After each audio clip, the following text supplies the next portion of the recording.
Alors donc, le thème c'est comment reconnaître une secte chrétienne. La secte déjà, le mot secte désigne un groupe de personnes organisées, partageant plus ou moins la même idéologie, les mêmes idées, les mêmes croyances et les mêmes doctrines. Première définition.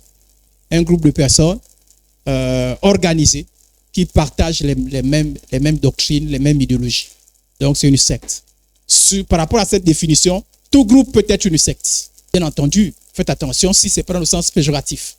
Parce que le mot secte a un sens positif. Mais dès le départ, le mot secte, c'est toute organisation. Tout groupe, c'est secte. Quand on a le mot, il faut avoir tous les aspects. C'est comme le mot, par exemple, païen. Un païen, c'est quelqu'un qui n'a pas Jésus. Mais le sens premier, c'est celui qui n'est pas juif. Donc, il faut comprendre le contexte dans lequel on parle. C'est important. Donc, au premier sens, c'est secte, c'est tout groupe organisé autour d'une même vision, mêmes idées et des mêmes croyances. Alors, deuxième sens du mot secte, c'est toujours un groupe de personnes issues d'un grand groupe, mais ils sortent du grand groupe. Autrement dit, ici, secte fait allusion à un groupuscule qui se détache du grand groupe. Ils sortent de ce grand groupe-là, par leur manière de penser, par leur manière d'agir. Ils disent, bon, nous, on n'est plus du grand groupe. Nous, on se détache. Dans ce cas, le groupe qui se détache est vu comme une secte. C'est-à-dire que dans le sens que c'est un groupuscule qui s'est détaché du grand groupe. Et dans ce sens-là, le mot secte a le même sens que division. Regardez par exemple dans 1 Corinthiens 11, 19. Et d'abord, j'apprends que lorsque vous vous réunissez en assemblée, il y a parmi vous des divisions. Le mot c'est division. Il y a parmi vous des divisions. Et je le crois en partie. Car il faut qu'il y ait aussi des sectes. Donc secte ici dans le sens de ceux qui se détachent. Mais ils se détachent parce que si vous vous détachez, vous avez un problème parce qu'on a le grand groupe. Quand vous vous détachez, donc vous formez la secte. Parce que normalement le grand groupe a une pensée, vous vous détachez, mais vous formez une secte. Parmi vous, afin que ceux qui sont approuvés soient reconnus comme tels au milieu de vous. Donc, voilà pourquoi souvent on dit, frères et sœurs, il faut pas qu'il y ait des sectes parmi nous. C'est-à-dire que des gens qui se détachent, quand le pasteur dit gauche, ils font droite. Quand le pasteur dit prions, ils vont en évangélisation. Donc, c'est un petit groupe. Ils ne sont plus en harmonie avec le grand groupe. Voilà. Donc, peu importe le milieu, tous ceux qui ont tendance à se détacher sont appelés d'une certaine manière sectes. Ainsi, dans une église, il y a des gens qui peuvent agir comme des sectaires. Donc, si on dit que tu agis comme un sectaire, c'est que tu as tendance à te détacher et faire les choses à ta manière. Voilà. Quand on dit chantons, toi, tu ne chantes pas. Voilà. Vous faites votre chose comme une église. On dit soit comme une église dans une église. Donc, mais ça fait allusion à des divisions. Et dans le sens, la Bible n'aime pas tout ce qui est division. Donc, n'aime pas qu'on crée des sectes. Mais la Bible dit, attention, frères et sœurs en Christ, que dans une communauté, il y aura toujours des sectes. Il y aura toujours des gens qui vont faire des divisions. Comme on a dit, dans une assemblée, il y a généralement des scandales, mais il ne faut pas que ce soit nous qui causons les scandales. De la même manière, il ne faut pas que ce soit nous qui causons des divisions ou des sectes. Donc, c'est une interpellation pour chacun de nous. Attention de créer des sectes. Il faut toujours être en harmonie les uns les autres. À l'époque de Jésus, c'est le judaïsme qui régnait. Et par rapport au judaïsme, il y avait donc des sectes qui sont issus du judaïsme. C'est-à-dire que le grand groupe, c'est le judaïsme. Dans le judaïsme, il y a ceux qui se détachaient pour faire les choses à leur manière. Donc des petits groupuscules. Ainsi, on avait des groupuscules qui s'appelaient les pharisiens. Il y avait aussi des scribes. Il y avait aussi des sadducéens. Il y a plusieurs sectes. Je vous ai pris seulement trois groupes qui étaient représentés comme des sectes. Leur grand groupe, c'est le judaïsme. Mais les petits groupuscules, on avait les pharisiens, des scribes, des sadducéens. Et pourtant, ils étaient censés appartenir à une même religion, le judaïsme. Mais dans cette même religion-là, il y avait des tendances. En fait, ce qu'on appellerait des tendances. Ils avaient les manières de faire, d'agir, de penser. Et pourtant, ils sont dans le judaïsme. C'est toujours pour insister sur l'aspect groupuscule qui se détache du grand groupe. Donc, ici, la secte dans le sens de groupuscule. Et je dis, à l'époque de Jésus, à l'époque de Jésus, ce n'était pas le christianisme. C'était pas le christianisme. C'est-à-dire quand Jésus, ce n'était pas encore le christianisme. Le christianisme, c'est né à la Pentecôte. L'église est née à la Pentecôte. Mais c'était le judaïsme. Et dans le judaïsme, il y avait des sous-groupes qu'on appelle les pharisiens, qu'on appelle les scribes et qu'on appelle les sadducéens. Acte 26, 5. Écoutez bien. Il savait depuis longtemps, s'il veut le déclarer, que j'ai vécu pharisien. C'est l'apôtre Paul qui parle. Il dit j'ai vécu pharisien. C'est la secte la plus rigide de notre religion. Ah, vous comprenez, non? Il était dans le juda, il était dans la religion qu'on appelle le judaïsme, Mais dans cette religion-là, il était dans un groupuscule qu'on appelle pharisien. Là pourquoi la Bible utilise l'expression la secte. Et l'apôtre Paul dit que la secte là, c'était la plus rigide. C'était la secte vraiment dans la religion, c'était la secte qui faisait beaucoup de boucans. Et Jésus a beaucoup repris les pharisiens. Troisième définition du mot secte. Groupe de personnes ou organisées. Donc groupe de personnes qui sont organisées, dont les croyances, les pratiques, le comportement sont accusés à tort ou à raison de obscurs. Ça dit que c'est un groupe de personnes, ils ont des croyances un peu obscures, inquiétants, nocifs, d'hérésie ou d'erreurs ou dangereux. Là, cette fois-ci, c'est dans le sens négatif. Voilà, déjà même le deuxième sens, c'est déjà négatif. Parce que c'est un groupuscule. On ne peut pas créer des groupes dans un grand groupe. Soit vous vous détachez complètement. Voilà, vous vous détachez complètement. Nous, on n'est plus rien devant vous. Mais vous pouvez dire qu'on est ensemble et puis vous avez des groupuscules. Ça, ce n'est pas correct. Donc, le troisième ici, sens-là, c'est une organisation des gens. Ça dit quand on les regarde, on sait que cela c'est bizarre. C'est dangereux. C'est un groupe dangereux. Et souvent dirigé par un chef charismatique qu'on appelle encore gourou. Par exemple, le spiritisme. Et ça tourne autour du culte des morts, le contact avec les esprits, le spiritisme, la foi Baha'i. Bon, je n'ai pas le temps de vous donner des explications dessus. L'astrologie, on en a parlé quand on parlait du calendrier. Et vous ne connaissez plus, repartez sur les enseignements qu'on a fait à ce niveau-là. Le culte des ovnis, ça c'est des gens qui croient aux extraterrestres. Donc, qui se préparent à être des extraterrestres selon eux. Donc, ils se préparent à être un jeu des extraterrestres. Le culte des ovnis. Le réalisme, les cancars, ça, le groupe, la Rose-Croix. Voilà pourquoi on dit c'est une secte. C'est un groupe, et généralement, ces gens de sectes sont des groupes fermés. On n'y entre pas n'importe comment. Certains groupes qui sont ouverts, il y en a d'autres qui sont fermés. La maçonnerie. Donc là, le mot secte prend un sens purement négatif. C'est un groupe bizarre. Un groupe qui inquiète. Un groupe où on se dit, il y a des choses bizarres à l'intérieur. Donc le mot secte. Donc si on dit votre secte, dans le mauvais sens, c'est qu'on vous soupçonne d'être un mauvais groupe. Donc, je vous ai dit que cette accusation-là peut être vraie, vérifiée, comme dans ce cas. C'est des vrais sectes. C'est des groupes inquiétants. Mais aussi, ça peut être aussi non vérifié. Par exemple, regardez ici, les premiers chrétiens ont été accusés de sectes par les juifs parce qu'ils ne comprenaient pas leur foi. Donc on a dit, ceux-là, ce sont des sectaires. Regardez bien. Nous avons trouvé cet homme, il s'agit de Paul, qui est une peste. Bon, ils l'ont qualifié de peste, il l'a insulté. Qui incite des divisions parmi tous les juifs du monde, qui est le chef de la secte des Nazaréens. C'est comme ça qu'on appelle les premiers chrétiens. On disait que c'est des Nazaréens. Parce que Jésus est né à Nazareth. Donc, comme ils suivaient Jésus de Nazareth, on les appelait les Nazaréens. Et on disait que Paul appartenait à la secte des Nazaréens. Donc, eux, ils prenaient les premiers chrétiens des sectes. Ainsi, on peut accuser une bonne assemblée des sectes. Donc, ne vous étonnez pas quelqu'un dise des sectes. D'ailleurs, les sectaires accusent, chacun s'accuse, hein, vous êtes des secteurs. Non, vous êtes une secte. D'autres disent, vous êtes une secte. Non, c'est vous les sectaires. Non, c'est vous. Non, c'est vous. Maintenant, qui est vrai secte ou pas? Maintenant, ça, chacun détermine ça. D'ailleurs, c'est le titre de notre enseignement. Comment on fait pour connaître une vraie secte? Mais attention, on peut accuser. Donc, à tort ou à raison. C'est-à-dire, donc, ne vous étonnez pas qu'on vous dise, et quelqu'un vient et dit, vous êtes dans la petite maison là. Ah, c'est une secte. Tu m'as amené où? Chez vous là-bas? Non, moi je pense que c'est une secte. Vous êtes dangereux. Donc, à tort ou à travers. Soit il a raison, soit il a tort. Comme vous pouvez voir une église, et puis c'est une secte, peut-être pas. Peut-être pas. Mais la Bible nous prend comme quelques signes qui nous aident à savoir si c'est une secte ou pas. Et chacun doit avoir ces signes-là. Dites-vous bien que je sers le Dieu de mes pères. C'est l'apôtre Paul qui se défend, le Dieu de mes pères, selon la voix qu'il appelle. Il dit, vous appelez ça secte. Il dit, vous appelez ça secte. Mais je vous garantis que ce n'est pas une secte. La Bible confirme l'existence des sectes dites pernicieuses. Ça dit, il y a des sectes, et c'est de ces sectes que nous voulons parler. Des sectes, je ne parle pas de sectes au sens d'une simple organisation. Non, je parle de sectes dans le sens pernicieux. Et la Bible en parle. Que les sectes pernicieuses existent. 2 Pierre chapitre 2, le verset 1. Il y a eu parmi le peuple des faux prophètes. Il y aura de même parmi vous des faux docteurs. Qui introduiront quoi? Des sectes pernicieuses. Et ces sectes-là, quand on dit on ajoute pernicieuse. Pourquoi on dit secte pernicieuse? Pernicieuse vient de mauvais. En fait, d'autrement, des groupes mauvais.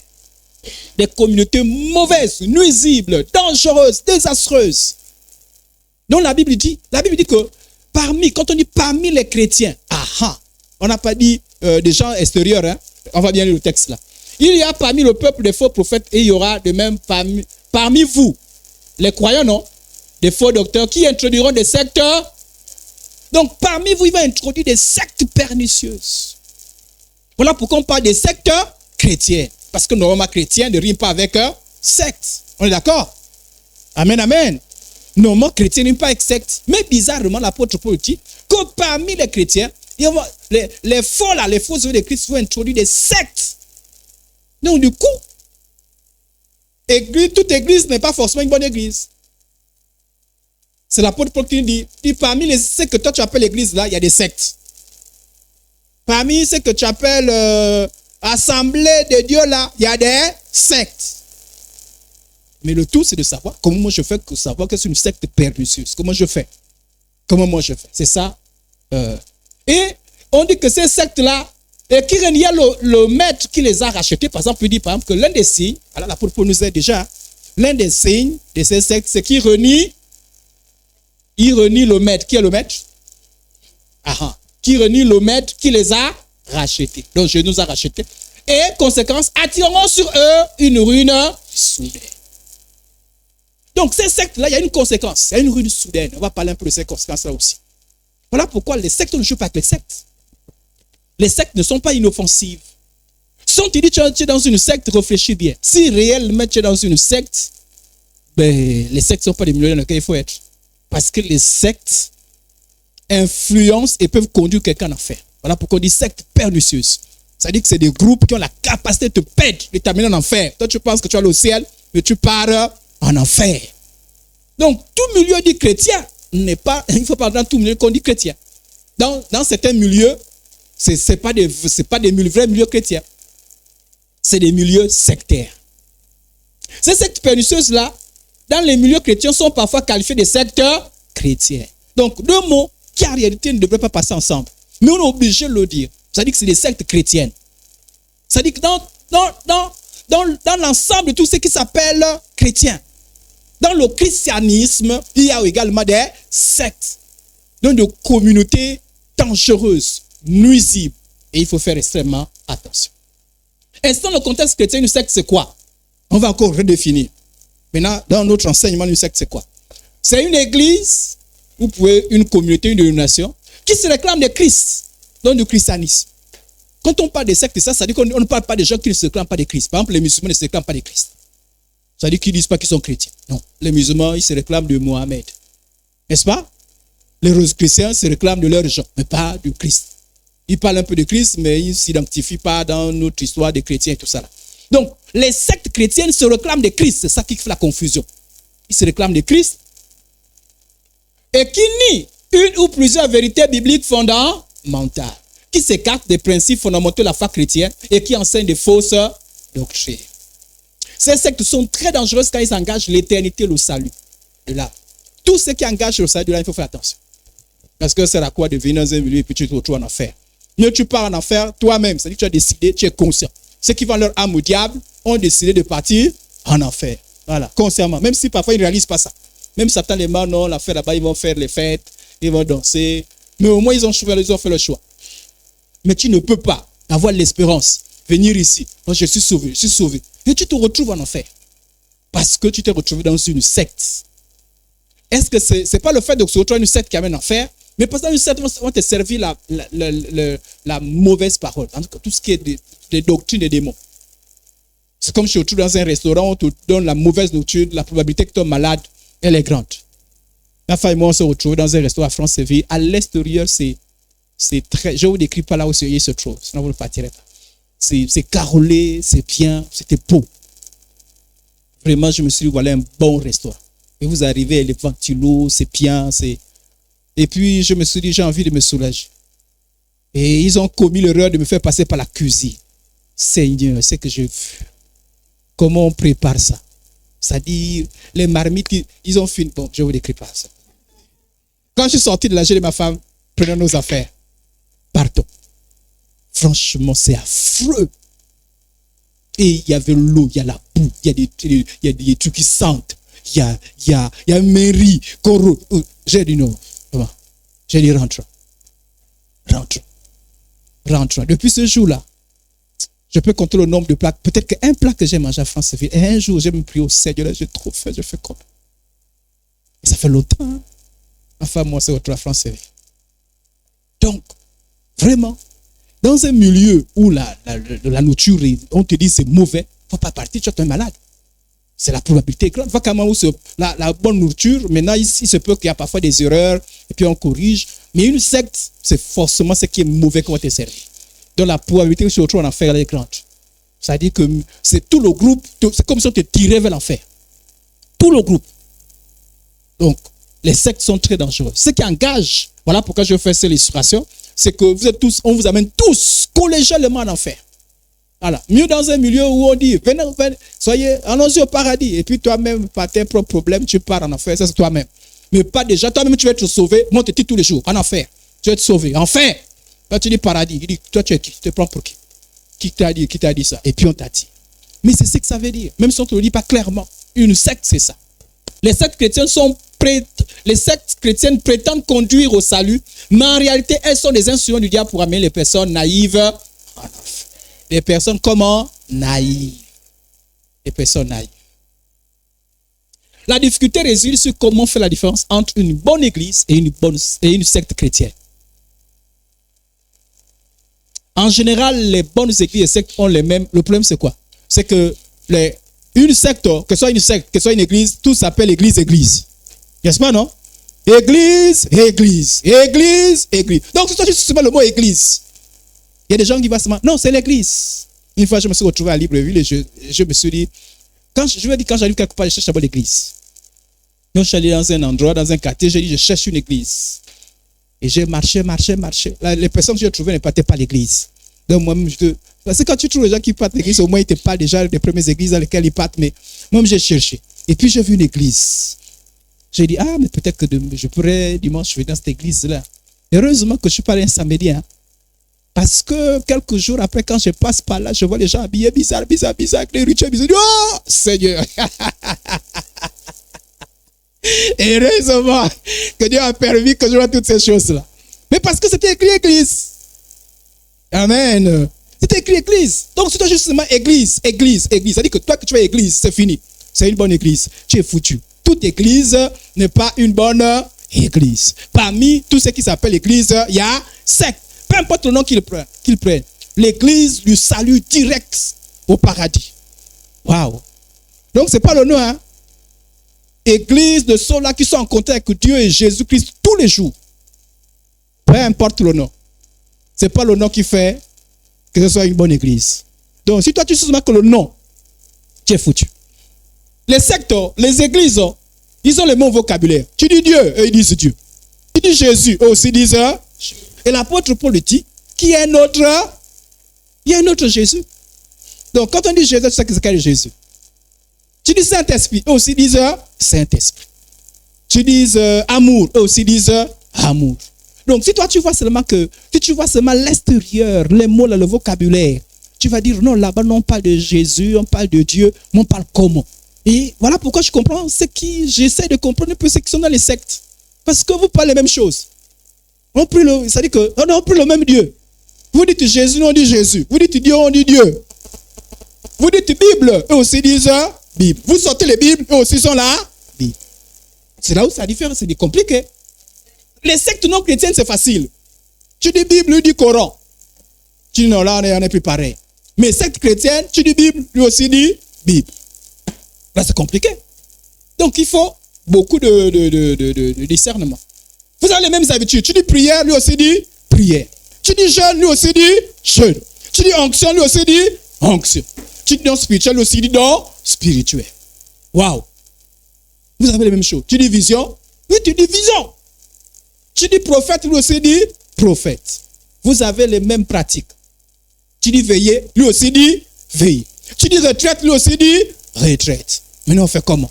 Donc, on est pareil. Voilà pourquoi lorsqu'on va commencer à parler de sectes, certains vont dire, non, laisse, comment?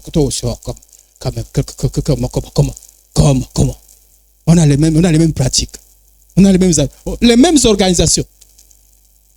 Et le problème, c'est que, et les sectes, et les vrais, chacun dit, je suis dans le vrai. C'est vous qui êtes dans le faux.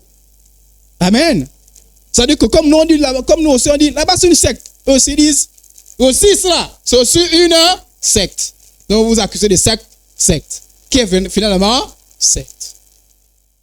Une secte n'est jamais que une secte. Hein. Jamais vous verrez une secte qui dit, bon, nous on est une secte, hein. Bienvenue dans la secte, nous on est une secte. Non. Ils disent toujours, nous on est bien. C'est les voisins d'en face qui sont les sectes. Les voisins d'en face aussi disent, nous on est bien. C'est les autres qui sont dans une secte. Je m'en dis, tokdo. Mais pourtant, c'est toi qui dois faire le discernement. Au centre, c'est qui? C'est toi et moi. C'est à toi et moi de faire attention. Est-ce que tu es dans une secte? Est-ce qu'on part dans une secte? C'est toi et moi. Mais il y a des problèmes il y a des gens qui ne font jamais attention. Dès qu'ils disent église, allez, on est parti. Dès qu'on dit église, on est parti. Ah ouais, toi qui parles sans réfléchir là. Il y a des gens qui n'ont pas peur de secte.